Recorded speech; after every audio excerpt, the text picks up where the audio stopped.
Hello everybody. Today I'm going to talk to you about the original legendary dragons from Legends. So the original Elder Dragons. As you know, there are 5 of them and they all follow the same color scheme. 1 color plus 2 of its allies. There are no enemy colors. I mean, there is no, let's say, combination of colors red and white and blue, which would be the enemies of red. These don't exist in Legends. So anyway, let's talk about these cards. I will talk to you about my experience of using them. We'll just take a closer look at them. So they all follow, as you know, the same scheme. They all cost 8 mana, 2 generic mana, and 2 of each color. And they are all 7/7 and flying. And during your upkeep you have to pay 3 mana, which is not a huge drawback for old school. We have seen much worse. So they're actually pretty playable, and it's not so difficult to get 8 mana. And speaking about Chromium in particular, I think that this is the weakest of them. That's really a pity, because I like this combination of colors. In old school it's pretty powerful. You can play it in some control, and then you will have this guy to finish the game as a late game finisher. But unfortunately, the ability that he has, Rampage, is definitely irrelevant, because flying Rampage 2, he is already 7/7, let's face it. So why would he actually be bigger? Evasion of some kind would be nicer, such as Trample, but we know that Trample is reserved for another Elder Dragon here. So I don't see any reason of using Rampage for this particular card.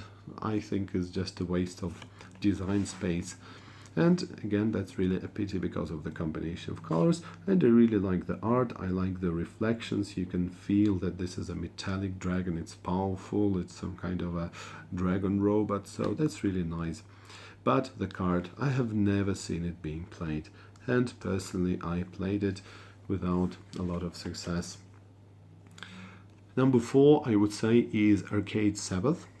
He, if we look at the art, I really enjoy this art. This is your typical fairy tale dragon. I would say he is in some kind of a castle, I would say, and he is himself a castle if you look at the ability, right? So the ability is, he actually has 2 abilities, as you can see. As long as they're not attacking, and tapped creatures you control get +0/+2. And that's right, this is the castle ability. Actually, as we know, in castle there has been an errata, so your untapped creatures get +0/+2 even if they are attacked, sorry. But this one has not been errated, it has not been fixed. So if your creatures have vigilance, then they will definitely lose this bonus from this particular dragon. Now, the second ability is +0/+1 until end of turn. I would say this is again one of those things that are redundant, because in this one you don't need Rampage, in this one you do not definitely need more toughness. I cannot see this being really useful.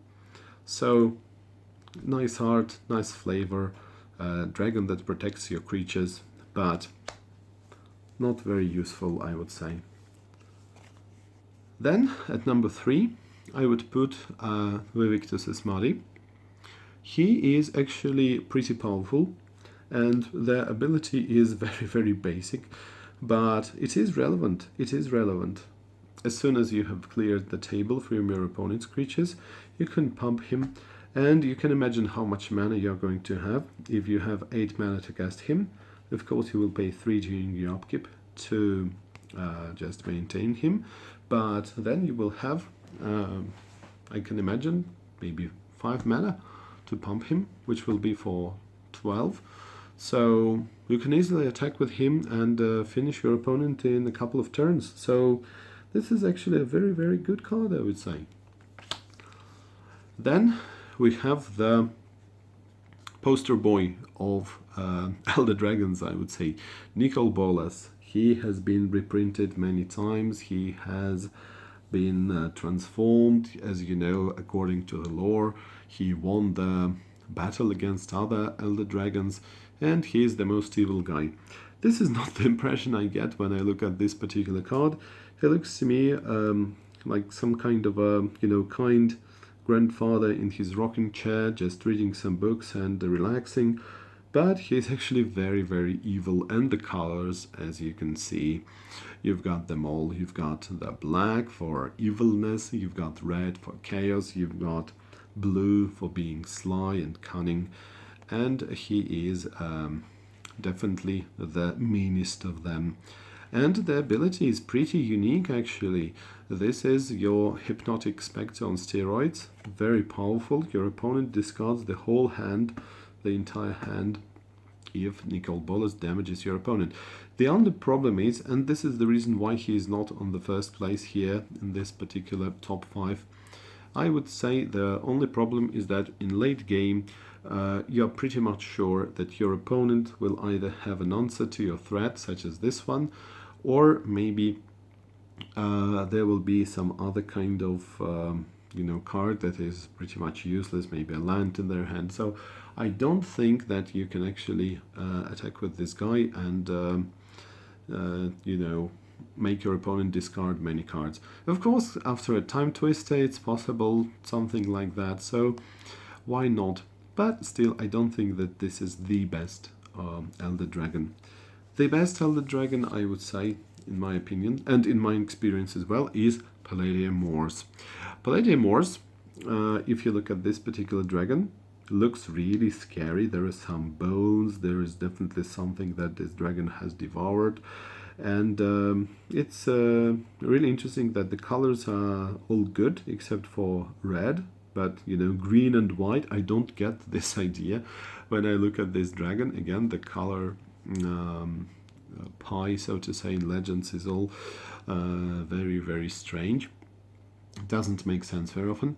Anyway, Trample is so good here, because very often your opponent will have some kind of a small flying creature. It's a creature that is not always going to be relevant, but I think that, attacking and getting through your opponent's Will-o'-the-Wisp or something like that is pretty important. So in my opinion, Trample is definitely what all of these dragons need, but only one of them has it. So Elder Dragons are of course iconic, and since they were printed in Chronicles, you understand that they are not that highly sought after. Of course, the original dragons from Legends are much more expensive, and we can only imagine how expensive they would be if they had not been printed in Chronicles. Anyway, they're very nice, they're very interesting, all of them deserve some attention, I think, and this is one of the aspects of Legends that I definitely enjoy. I usually say that nobody knows all Legends cards, and I hope that after talking about the Elder Dragons, you have refreshed your memory of them. And I would like to know what Elder Dragons you prefer, which one is your favorite, have you got any interesting stories about them, have you actually used them, or maybe planning to use them in any of your decks? That would be interesting to know. So meanwhile, thank you for watching, stay tuned for more, there will be more talk about Legends cards and of course many other old school editions. Thank you and bye.